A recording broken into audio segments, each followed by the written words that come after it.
¿Qué tal? Muy buen día tengan todos ustedes, participantes del curso en línea de juicios orales en materia familiar. Continuamos con la retroalimentación de la segunda sesión, que por ahí algunos de ustedes me han hecho llegar sus inquietudes, sus preguntas y las vamos a contestar. Una muy importante que de hecho me hicieron de la primera sesión es qué era lo que era la reconvención y el allanamiento. Bueno, dicho en términos sencillos, la reconvención es cuando la parte demandada, por decirlo así, contrademanda. Eso es una reconvención, o sea, presentar una acción en contra de la misma acción prácticamente que promueve la parte actora. Por eso en el procedimiento ordinario se le vuelven a dar 9 días para que conteste la parte actora, porque es como iniciar otra vez un procedimiento donde el demandado se convierte en actor y el actor en demandar, ¿sí? Contrademandar en resumidas cuentas. Y el allanamiento es cuando de forma expresa el demandado acepta todos los términos y condiciones de el escrito inicial de demanda. Entonces, iniciamos con lo que es el procedimiento especial oral familiar, que en cuestiones procedimentales y en cuestión de requisitos para la elaboración del escrito inicial de demanda vienen siendo iguales al procedimiento ordinario, pero vamos a ver que hay algunas diferencias. Aquí lo que nos importa es saber cuáles son los casos en los cuales vamos a ventilar nuestros procedimientos por la vía especial. Y nos dice el Código Familiar en su artículo 1000 que procede por la vía especial juicios de alimentos, diferencias que surjan entre cónyuges y concubinos sobre la administración de bienes o cuestiones relacionadas con los hijos, custodia, convivencia, rectificación, aclaración y levantamiento de actas de registro civil y modificación o extinción de convenios. Principales diferencias del juicio ordinario con el especial. La principal diferencia es el término que tiene la parte demandada para contestar, porque si bien recordamos en el escrito inicial de demanda, más bien dicho, en el emplazamiento, del juicio ordinario, se le da el término de 9 días a la contraparte para que conteste. En este caso, se darán únicamente 3 días. Y también otra cuestión muy importante, que a diferencia del juicio ordinario, aquí solamente se va a desahogar la audiencia, solamente se va a desahogar el juicio en una sola audiencia, que es la de juicio. Muy bien. Esta parte, aquí para que escuche un poco mejor, ok. Esta parte de las audiencias la vamos a ver en la tercera sesión, pero en sí, en resumidas cuentas, como lo comentábamos, la audiencia preliminar es para la preparación de las pruebas y la audiencia de juicio es para el desahogo de las mismas. Esto significa que en el juicio especial no vamos a preparar las pruebas, no vamos a formular propuestas de hechos no controvertidos, todo se va a desahogar en una sola audiencia. Y se dictarán medidas cautelares de oficio, sobre todo en cuestión de alimentos, que ahorita lo vamos a ver. Primero hay que analizar lo que es el juicio de alimentos, en qué casos procede y qué es lo que contempla esta parte del Código Familiar, que precisamente es en el artículo 443, que nos dice que los alimentos es el derecho que tiene una persona denominada acreedor alimentista de recibir de otra considerada deudor alimentario. ¿Qué comprenden los alimentos? Comprende esencialmente comida, vestido, habitación, asistencia médica y hospitalaria, gastos de embarazo y parto, educación, habilitación y rehabilitación de personas con discapacidad y atención geriátrica para adultos mayores. Todo esto tiene que comprender la cuestión de la pensión alimenticia. Ahora, nociones generales de los alimentos. Nos maneja el Código Familiar que son recíprocos. Bueno, vamos a analizar estos principios, que es recíproco, personalísimo, proporcional, imprescriptible, renunciable, etc. Recíproco, que ambas partes tienen el derecho de recibirlos. Personalísimo, que es exclusivo para la persona denominada acreedor alimentista. Cuando nosotros hablemos de un derecho personal, podemos hablar que se puede recibir o se puede hacer a través de un mandato judicial. Cuando es personalísimo, te está diciendo que tiene que ser exclusivamente la persona quien tenga el derecho de recibirlos.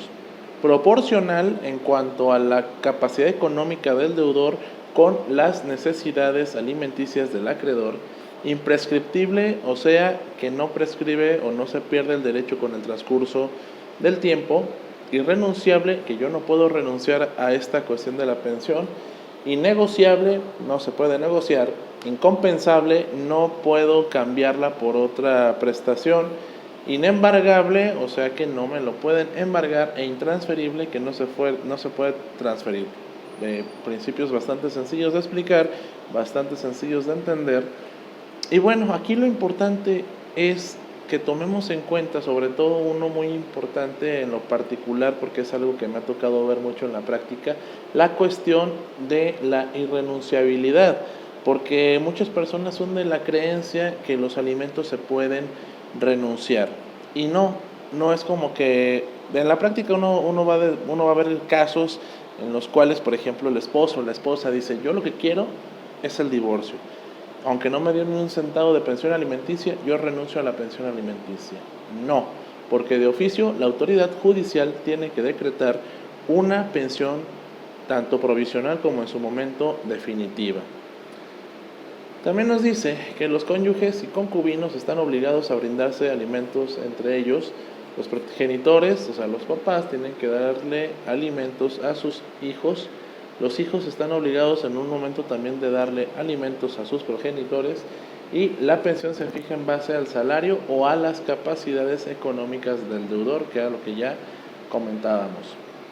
Ahora, importante, ¿quiénes van a tener este derecho para pedir la acción del pago de alimentos? Primero, el acreedor alimentista, por lógica. Dos, quien ejerce la patria potestad siempre que tenga la guardia y custodia, que en este caso pues sería uno de los padres, siempre y cuando tenga la guardia y custodia de los menores. El tutor también, por obvias razones. Los hermanos también entran dentro de esta figura. La persona que tenga bajo su custodia al acreedor alimentista, y el Ministerio Público tratándose de personas con discapacidad que carezcan de representante. Entonces ahí están los casos en los cuales se va a poder pedir la acción de alimentos. Ahora, ¿en qué casos se suspende o se termina la obligación de pagar alimentos?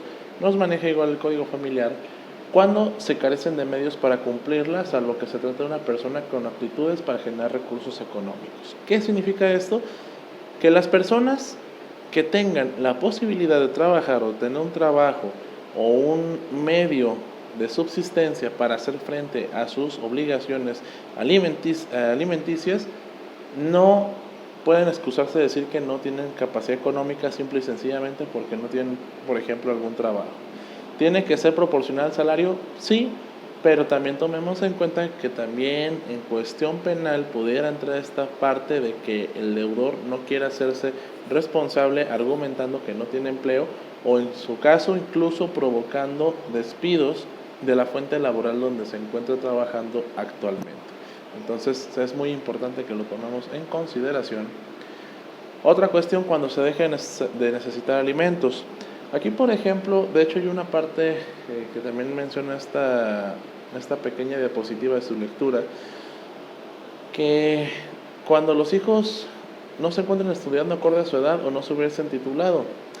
Y aquí, por criterios de la Suprema Corte y de varias tesis que hay en la materia, nos dice que incluso a la edad de 25 años se puede seguir pidiendo una pensión alimenticia, pero aquí está la clave, que el estudio o el nivel de estudio sea acorde a la edad.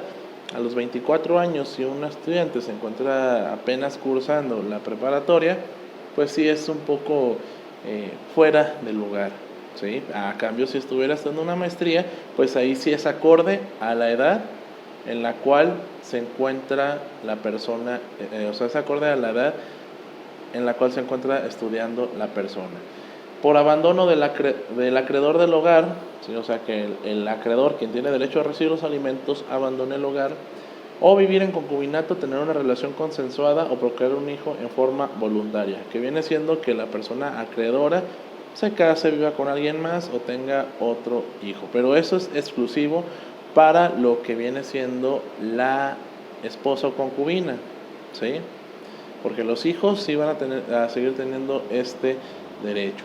Por ejemplo, la cuestión del abandono del acreedor del hogar pudiera darse en el caso de los hijos cuando estos se emancipan. ¿Ok? Muy bien. Entonces, elementos para decretar la fijación de la pensión. Primero, que se demuestre el carácter de acreedor, que tengas el derecho de acreedor. Dos, que se justifique el caudal, que es la cantidad de dinero y bienes del deudor.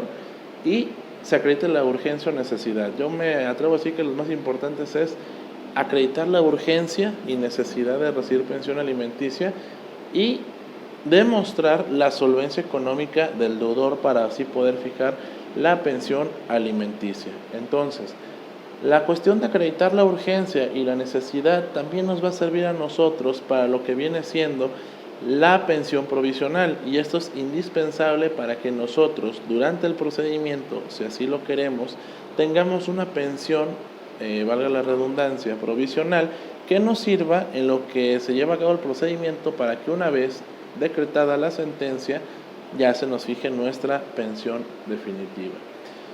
Y esta medida cautelar se va a fijar en una UMA diaria que, bueno, en la actualidad está evaluada en 86.88 pesos por cada acreedor, salvo prueba que deduzca una capacidad económica diferente, o sea que a lo mejor el deudor no tenga la capacidad económica de hacer frente a esta responsabilidad.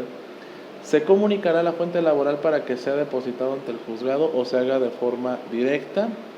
Si no es asalariado, se le requerirá personalmente y en caso de no pagar, se procederá al embargo de bienes, que esto viene siendo la garantía de la pensión alimenticia. En la primera sesión, de hecho, lo comentábamos con la cuestión de ofrecer una garantía de una pensión alimenticia. De hecho, lo habíamos mencionado como un requisito indispensable en la propuesta de convenio precisamente para esto.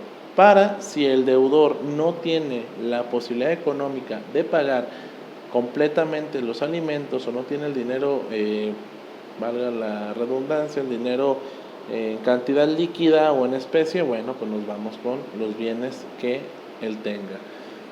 Se ordenarán solicitar informes y demás trámites administrativos que consideren necesarios para conocer los ingresos del obligado. Y esto nos va a servir a nosotros también para saber cuánto es lo que más o menos nos pueden autorizar en nuestra solicitud de pensión provisional.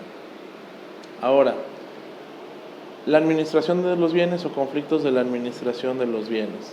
Esto es prácticamente, para no enfocarnos mucho en este punto, porque es bastante sencillo, se da sobre todo, por ejemplo, cuando al momento de casarse las personas hacen determinadas capitulaciones de cómo van a administrar los bienes de la sociedad, porque al fin de cuentas el matrimonio es una institución que les va a servir a un hombre o una mujer, en este caso no nos vamos a meter ahorita en relaciones del mismo sexo porque aquí es un contrato de libre convivencia, pero dentro del matrimonio, y también me atrevo a decir que en la libre convivencia se tiene que tomar en cuenta como si fuera la creación de una sociedad civil o mercantil, donde los socios pues son los cónyuges o los concubinos o las personas que viven en libre convivencia.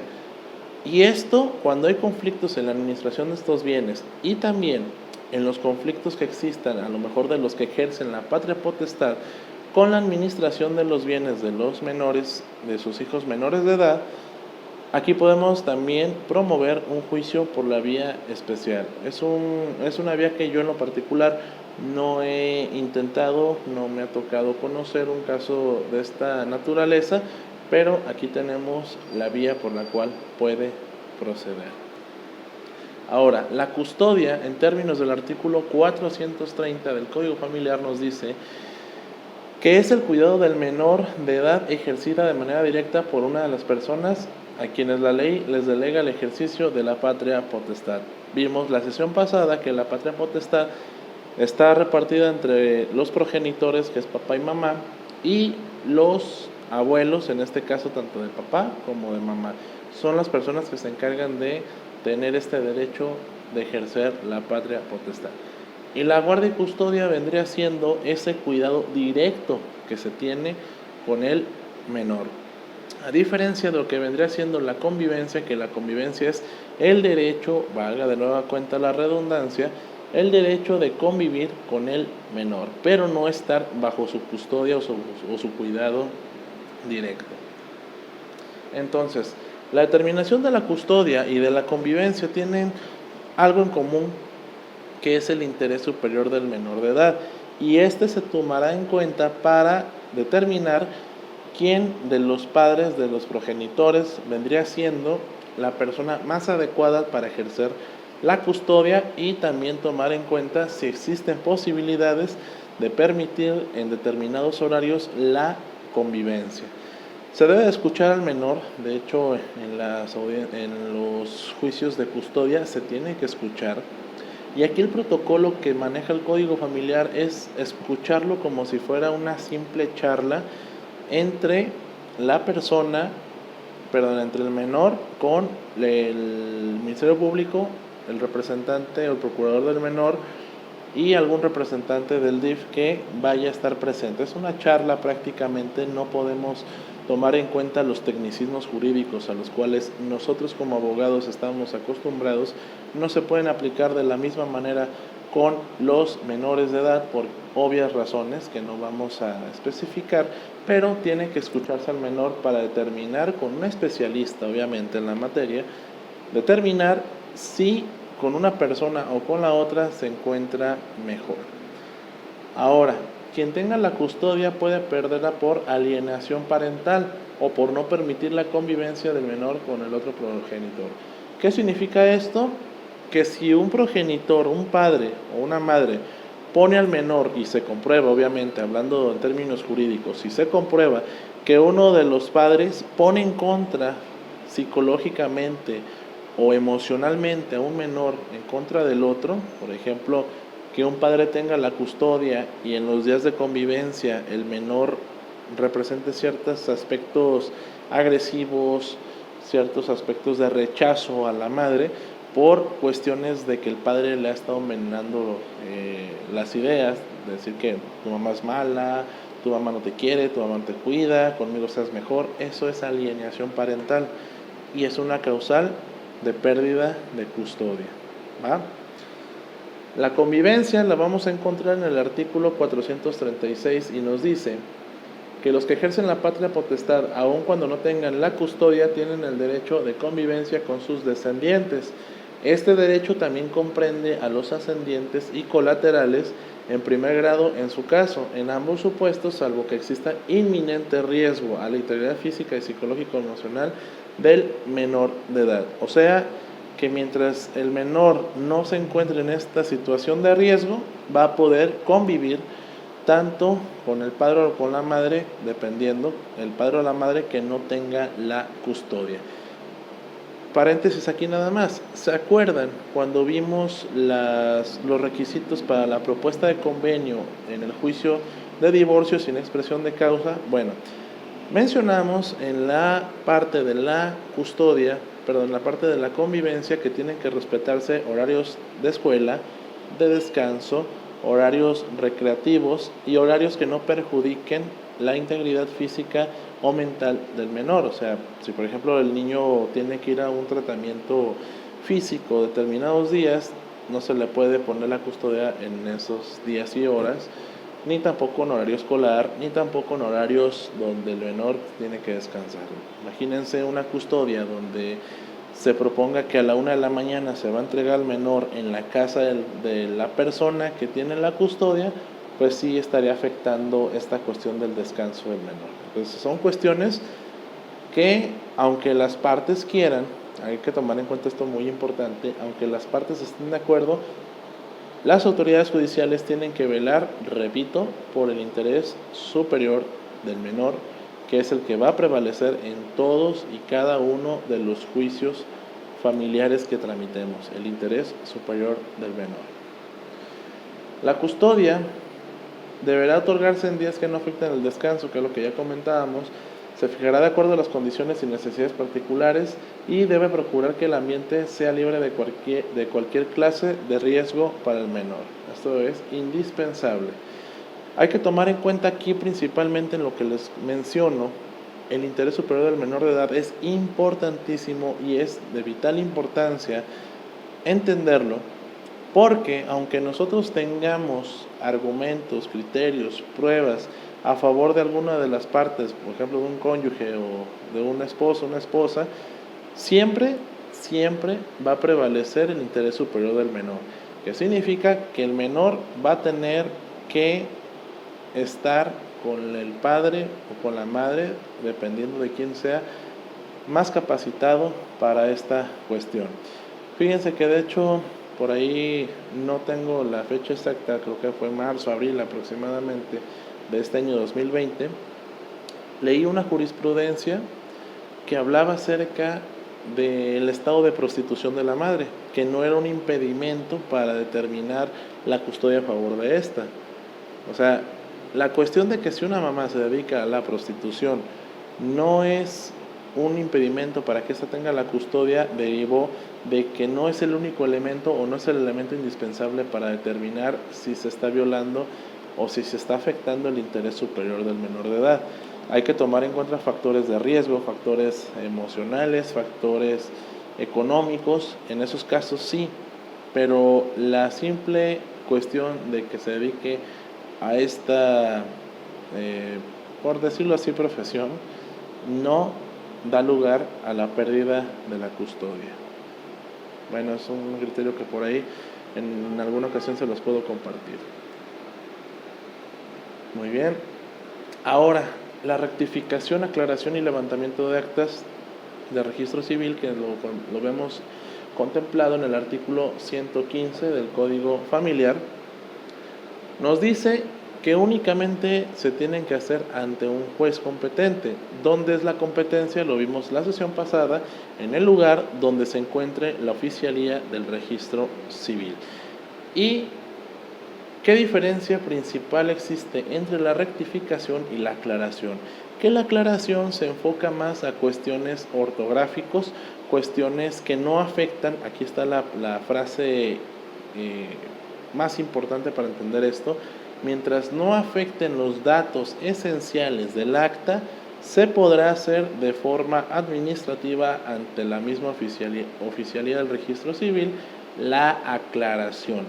Pero si son datos que afectan datos esenciales como el nombre, la fecha de nacimiento, la nacionalidad, etc., se tendrá que demandar por la vía especial oral familiar. ¿A quién? Al oficial del registro civil que expidió el acta. Entonces nos dice que procede por falsedad cuando se alegue que el hecho registrado no pasó, por enmienda cuando se solicite variar algún nombre o dato esencial que afecte el estado civil, nacionalidad, el sexo o la identidad de la persona, por omisión de datos siempre que no implique el establecimiento de filiación. ¿Qué significa esto de establecimiento de filiación?